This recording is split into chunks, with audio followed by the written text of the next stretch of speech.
Coba yang ketawa kok. Terus.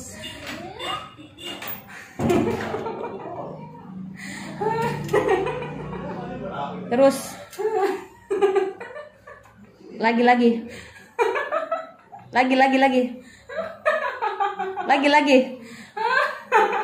Lagi terus.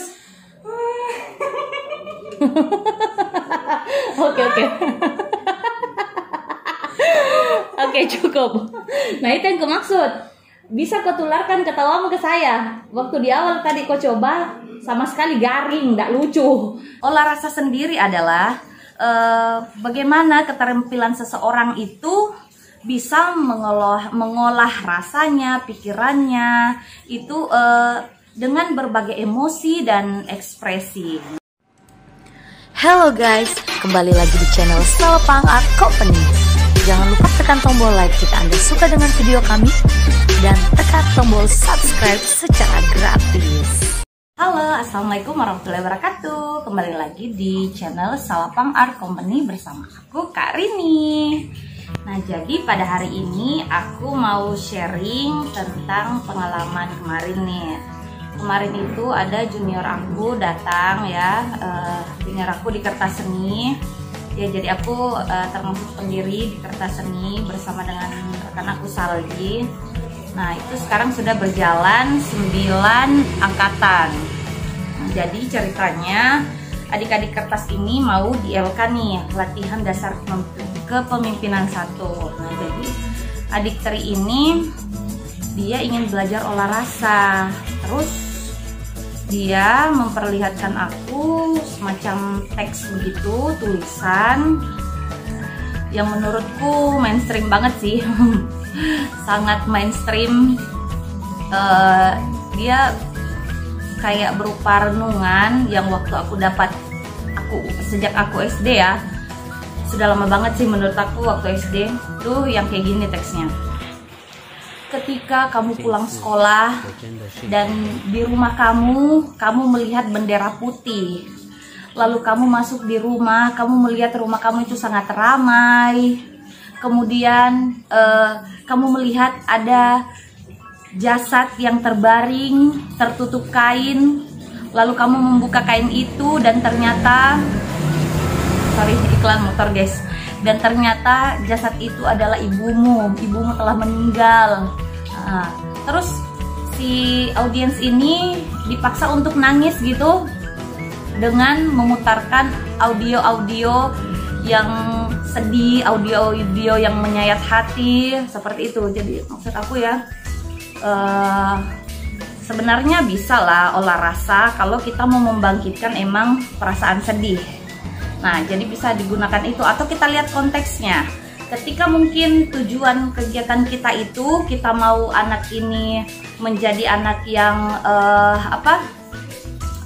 menjadi anak yang patuh kepada kedua orang tuanya, atau mungkin anak ini pendekatannya kepada Sang Pencipta, atau mungkin background organisasinya ini seperti remaja masjid atau anak-anak TPA. Nah, kemarin kan kondisi waktu saya SD itu saya adalah seorang anak TPA, Taman Pendidikan Al-Quran, dan di situ memang di bulan puasa tujuannya itu ingin membuat anak-anak ini menjadi sadar kalau kita itu harus menghormati seorang ibu. Nah, itu jadi kegiatannya juga bertepatan begitu karena kegiatannya adalah pesantren kilat. Nah, seperti itu. Nah, tapi ketika konteks olah rasa itu ingin kita bawa ke suatu organisasi kesenian, seni budaya, saya rasa kurang tepat bila olah rasanya seperti itu. Oke. Jadi itu ya yang harus ditekankan. Karena olah rasa sendiri adalah bagaimana keterampilan seseorang itu bisa mengolah rasanya, pikirannya, itu dengan berbagai emosi dan ekspresi. Nah, sedangkan emosi itu sendiri bukan cuma emosi sedih. Contoh kecil saja, kalau misalkan kita bermain teater atau bermain film, tidak mungkin tokoh ini tuh memerankan sedih dari awal sampai ending cerita. pas sekalipun temanya teaternya itu sedih atau tema film ini sedih, pasti ada bumbu-bumbu kebahagiaan di dalamnya. Misalkan seorang tokohnya ini anak yatim piatu ya, dia sedih, tapi dia menemukan seorang teman yang bisa dipercaya, atau cinta pertamanya dia yang nanti akan menjadi suaminya, dan dia happy ending dan akhirnya dia tidak sendiri lagi.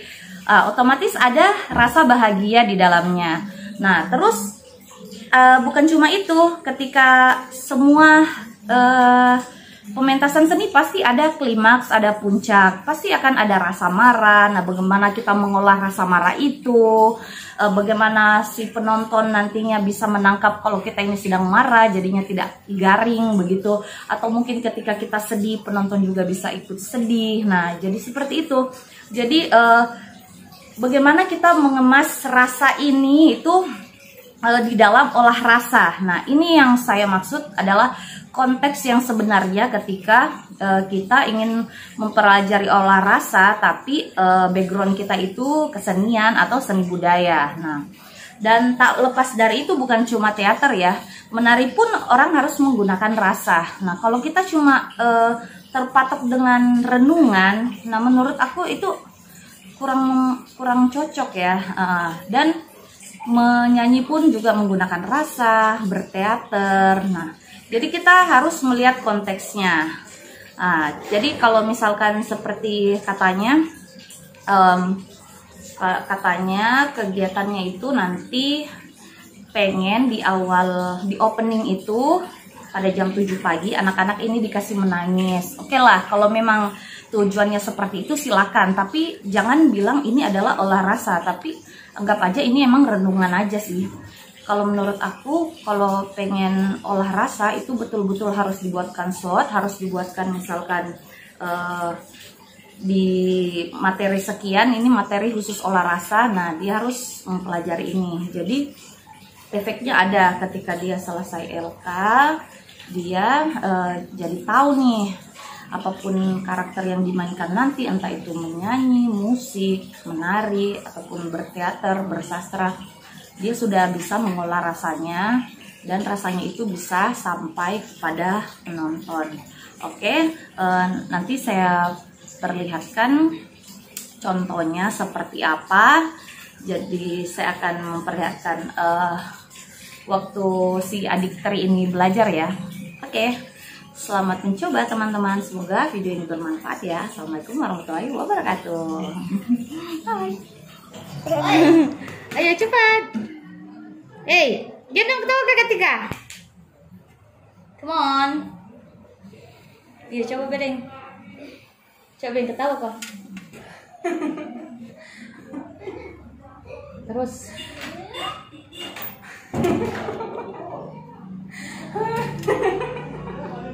Terus. Lagi.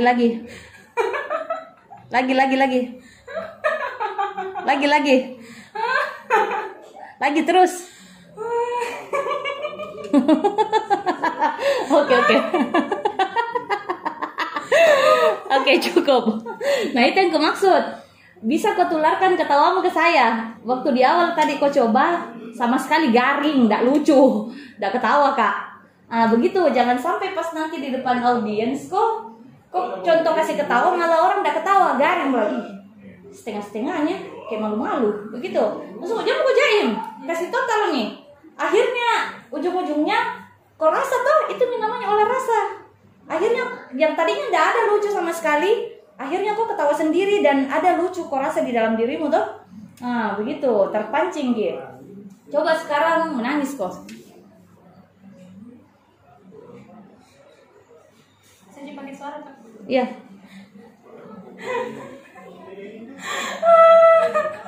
Terus.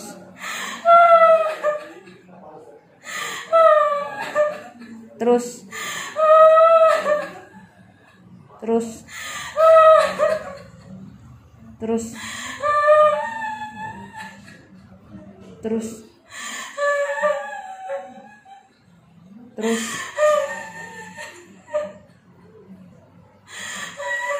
Terus. Terus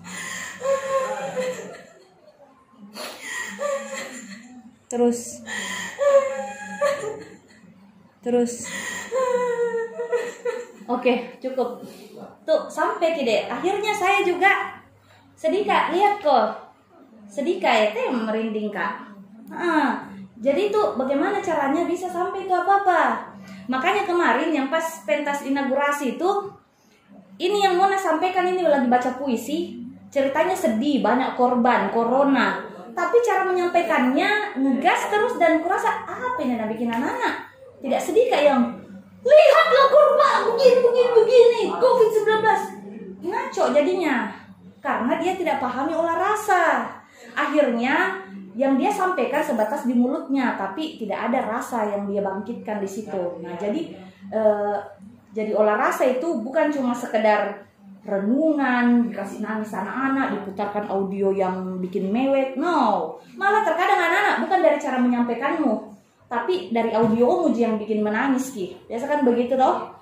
Jadi bagaimana caramu bisa kasih ketawa orang, bisa kasih menangis orang, itu kalau dalam segi teater. Tapi kuncinya ya kayak tadi, yang tadinya kau ndak lucu, akhirnya bisa kok ketawa, dan memang kau rasa lucu, dan saya juga merasa lucu, ketawa Kak tadi. Menangis kok, saya juga sedih, sampai saya juga merinding. Begitupun kalau orang di vokal, menyanyi, ada orang yang menyanyi bagus suaranya, tapi nggak sampai hati, cuma sebatas di bibir Ji. Ada orang yang suaranya biasa-biasa Ji, tapi pembawaannya tenang, pembawaannya enak, dia bisa mainkan rasanya, pasti orang bakal nangis kayak gitu, tersentuh gitu.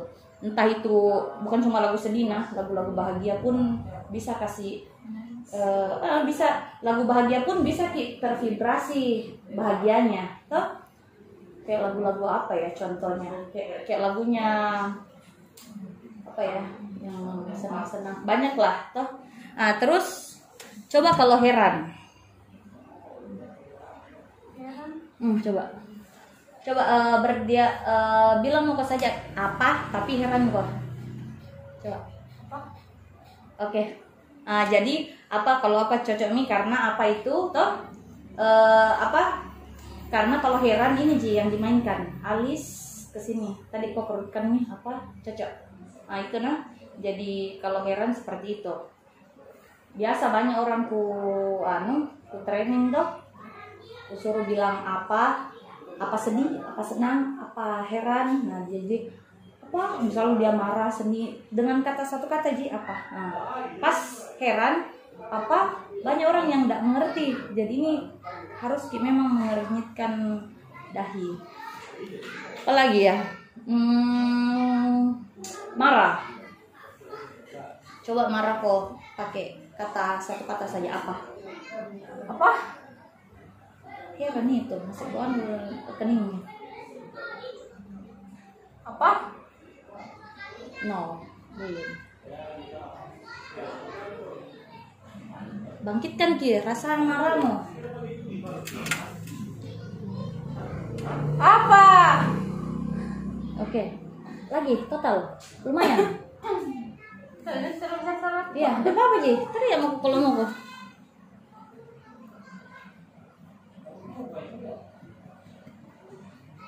Apa? Lagi kurang. Apa? Ya hampir. Apa? Ya hampir. Apa? Nah, akhirnya kau tahu begitu caranya mengolah rasa. Jadi tidak mudah orang berkesenian kalau sekedar tahu kalau sekedar tahu menari Ji. Apa Ji? Tapi ada orang memang kalau menari, enaknya nih lidah menari, tidak sekedar bergerak. Makanya begitu juga olah rasa deh. Maksudnya akhirnya aku pahami perasaan marah itu kayak gimana. Itulah rasa marah. Ada juga orang biasa marah teriak, padahal sebenarnya tidak mesti teriak orang marah. Ada juga orang marah coba begini, kayak gitu. Jadi yang penting rasanya begitu. Terkadang orang selalu definisikan marah itu berteriak, ngegas. No, Orang diam pun bisa marah. Jadi biar kau berbisik apa. Yang penting bisa kau kontrol gitu rasamu. Nah itu yang namanya olah rasa. Kalaupun kau mau kasihkan dia renungan-renungan bisa, tapi kalau macam begini mainstream sekali nih. Kalau bisa jangan nih. Terlalu kuno. Misalkan kayak begini bisa toh? Coba berdiri kok.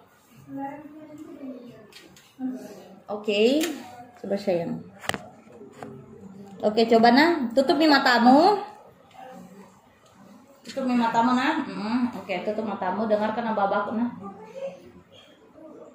Harus kau berekspresi nah. Bayangkan dirimu ini balon udara. Jadi dirimu ini balon udara. Warnamu warna-warni, ada merah, ada hijau, ada kuning, ada ungu, abu-abu, orange. Kau ini, dirimu ini balon udara yang sangat besar. Terus kau terbang. Terbang kau ke langit. Terbang tinggi sekali. Angin menghembuskan kau ke kiri. Terus datang lagi angin dari kanan, menghembuskan kau ke kanan.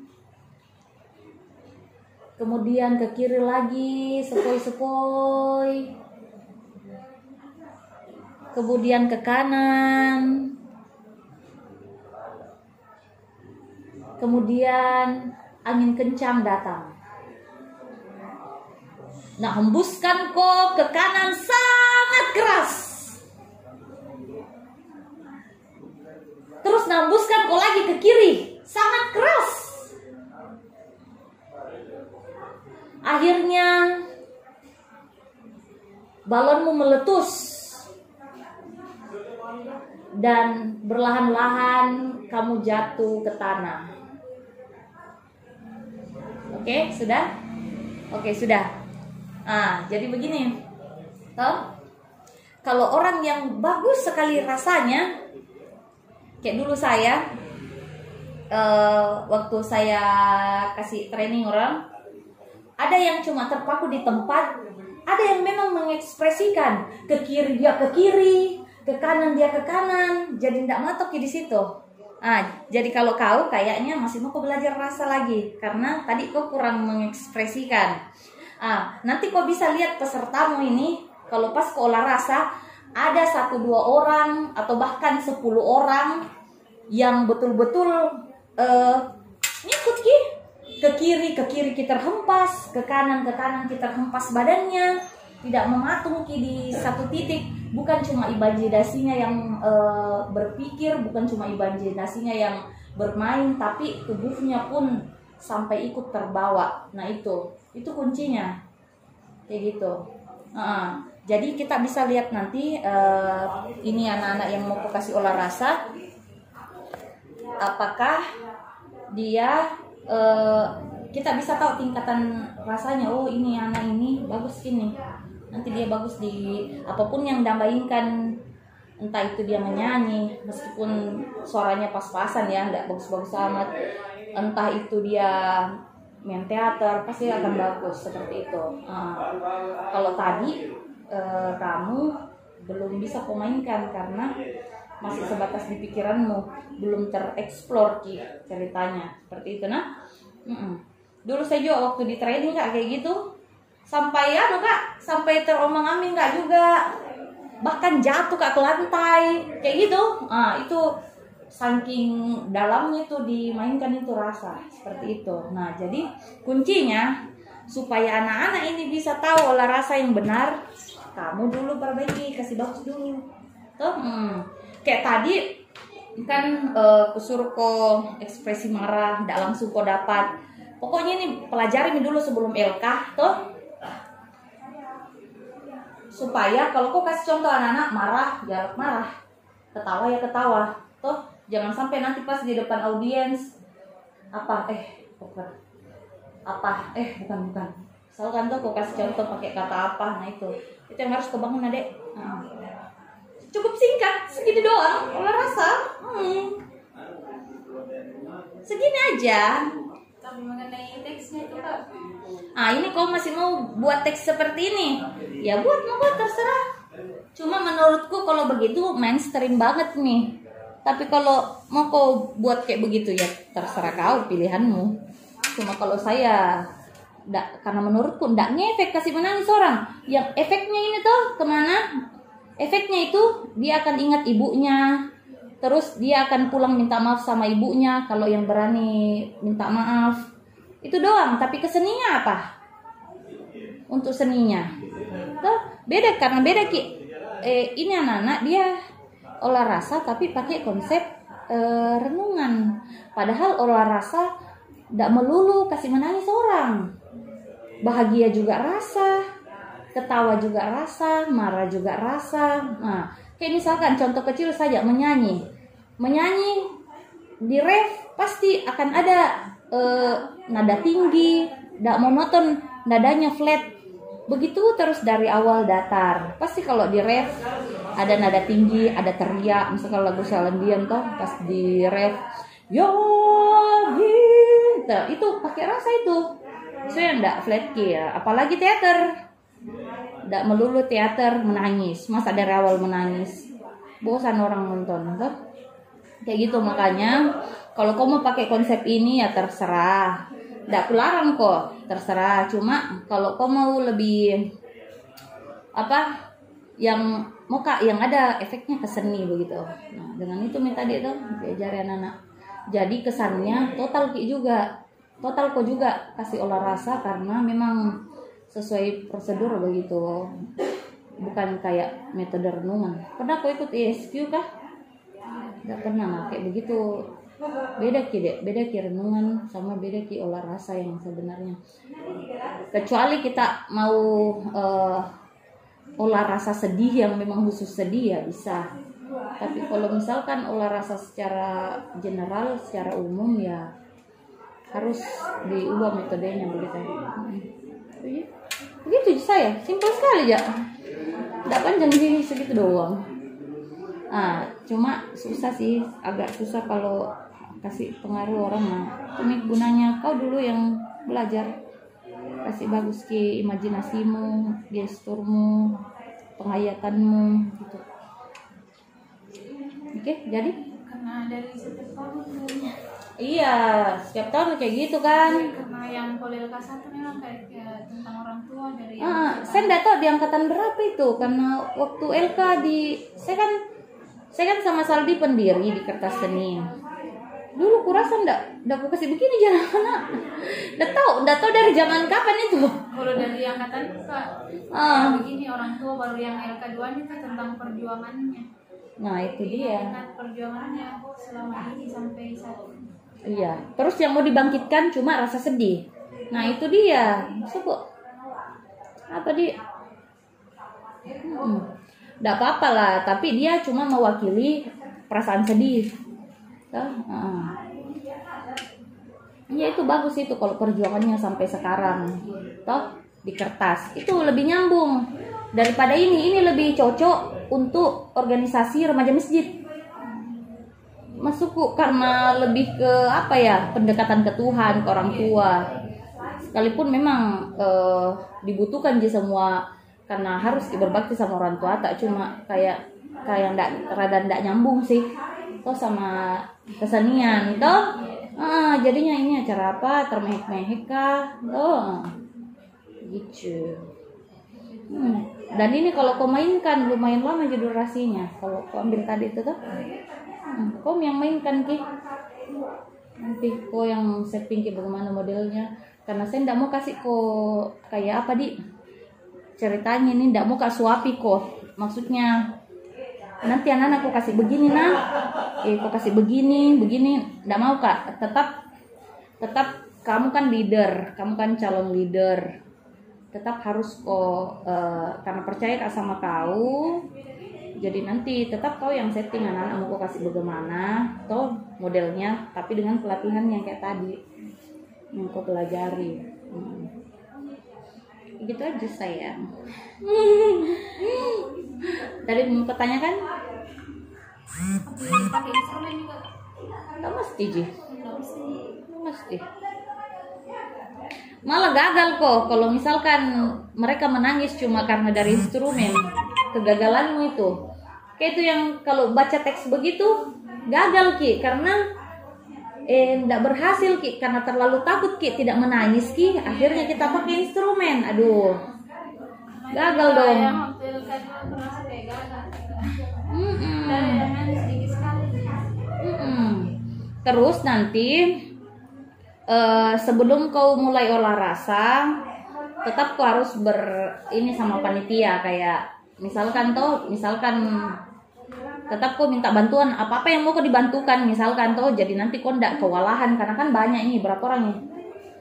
30-an. Lumayan kalau kau sendiri jadi nanti koordinasi mau kau sama panitia, misalkan tabe nanti di sesi ini bisa kita kasih begini anak-anak, kau mau atur Ki, nggak perlu aku jelaskan kau mau yang berpikir di situ mau ngapain